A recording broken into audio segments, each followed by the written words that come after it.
De l'Inde mystérieuse vient cette histoire. Dans une ville de ces terres vivait un brahman, c'est ce qu'on appelle dans ce pays un homme voué à méditer sur les bonnes choses que ses dieux envoient.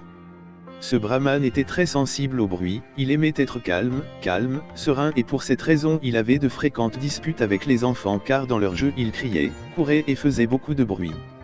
Les combats entre le brahman et les enfants étaient continus, un jour et l'autre il sortait aussi furieusement à la porte de sa maison pour asperger les enfants de diverses réprimandes et même parfois les menacer, tongs à la main, de ce qui allait se passer à eux s'ils n'étaient pas très silencieux. Les enfants ont essayé de se cacher et se sont tus à ce moment-là, ils sont restés silencieux un moment, mais qui peut faire taire la gaieté d'un enfant dans ses errances?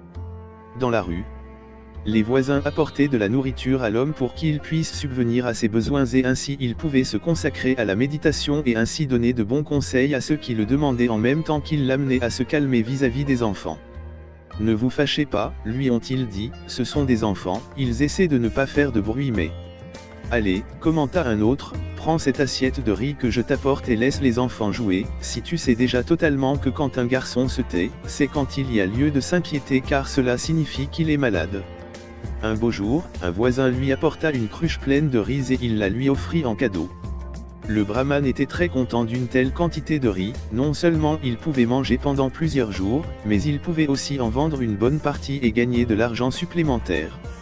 Il a placé la cruche sur son tapis et a commencé à méditer et à regarder où il s'est profondément endormi et a commencé à rêver. Dans ce rêve, le brahman est allé au marché avec son pichet de riz et l'a vendu immédiatement, voyant le bon argent qu'il lui avait donné pour sa marchandise, il a acheté des poulets qu'il a ramenés chez lui et les a nourris là-bas et quand ils ont grandi, il les vendit et il acheta des chèvres qui lui donnèrent du lait qu'il revendit à bon prix à ses voisins et avec le lait qui restait il fit des fromages qu'il vendit au marché. Avec une telle chance qu'en vendant du lait et du fromage il a pu se procurer une vache dont il a aussi su profiter pour faire encore plus de fromage et a ainsi réussi à faire très bonne fortune, car au fur et à mesure qu'il vendait ses produits, il achetait plus d'animaux et chaque fois il avait plus d'argent. Quand sa fortune fut assez grande, il acheta des bijoux et un éléphant qu'il décora abondamment et avec lequel il montait sur son dos, étonnant tous ceux qui le voyaient. Une fois qu'il était dans une si bonne position économique, il a cherché une femme et selon sa cachette, non seulement n'importe quelle fille ferait pour lui, mais elle devait être de très haute lignée. Il a engagé les services d'un bon entremetteur, les entremetteurs sont des personnes qui, à d'autres moments, se consacraient à l'établissement de relations matrimoniales, présentant des couples potentiels à rejoindre. Cet entremetteur était très bon dans son travail et le présenta à un marchand de tissus très riche qui avait une fille en âge de se marier.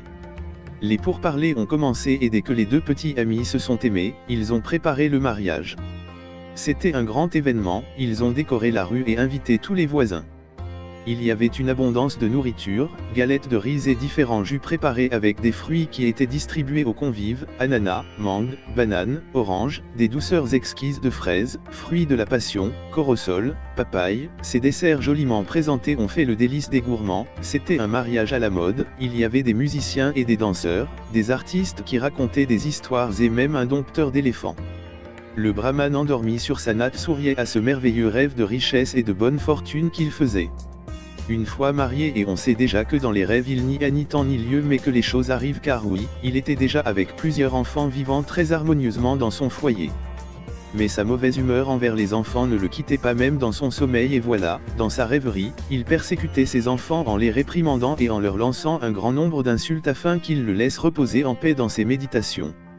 Le brahman était si furieux qu'il parlait même en dormant, « Sortez, scélérats, allez ailleurs avec vos frasques et vos puérilités, laissez-moi dormir paisiblement. » Puis il marmonnait quelque chose qu'on ne comprenait pas et criait encore, « Assez de brouhaha et de courir d'ici à là, tu ne sais pas être calme. » Dans le rêve, comme dans la réalité, les enfants se sont calmés pendant un moment, mais c'était un moment, pour le moment. Jusqu'à ce que l'un d'eux en pince un autre et que les rires et les blagues reprennent, si l'un riait, il infectait l'autre de son rire et en un rien de temps il courait et scandalisait à nouveau. Le brahman enragé est sorti de son sommeil avec une fine pantoufle en tissu à la main pour chasser les garçons. « Viens ici Chikilicuatresse, je vais t'apprendre ce qu'est le respect. » Bien sûr, les enfants couraient beaucoup plus vite que lui et il ne pouvait pas les rattraper, alors il prit la pantoufle dans sa main d'un air menaçant et la leva en la brandissant dans les airs. « Comment je t'atteins, je vais te donner comme ça et comme ça et comme ça. » Telle était sa colère dans le rêve, qu'endormi et tout ce qu'il était a commencé à bouger comme s'il était éveillé et il a commencé à secouer ses mains et ses jambes de façon spectaculaire et dans l'un de ses coups qu'il a donné un tel coup au pot de riz que le voisin lui avait gentiment donné un cadeau qui l'a fait éclater et a renversé tout le riz par terre. En cela, le brahman se réveilla, à cause du bruit de la jarre qui se brisait, à cause de la douleur qu'il ressentait lorsqu'un tel coup était donné et, debout, il constata le désastre causé. En voyant le gâchis qu'il a fait, il a été abasourdi, mais ce n'était qu'un rêve, se dit-il consterné. Le peu de riz qu'il a pu récupérer lui a servi à préparer à peine une assiette de nourriture. Tous ses rêves d'abondance et de prospérité y étaient jetés. Le brahman cette fois s'assit pour méditer en mangeant son bol de riz et réfléchit beaucoup à tout ce qui lui était arrivé dans son rêve. À l'extérieur de sa maison, il a écouté les raids des garçons, mais cette fois, il les a laissés seuls. Il avait beaucoup à penser.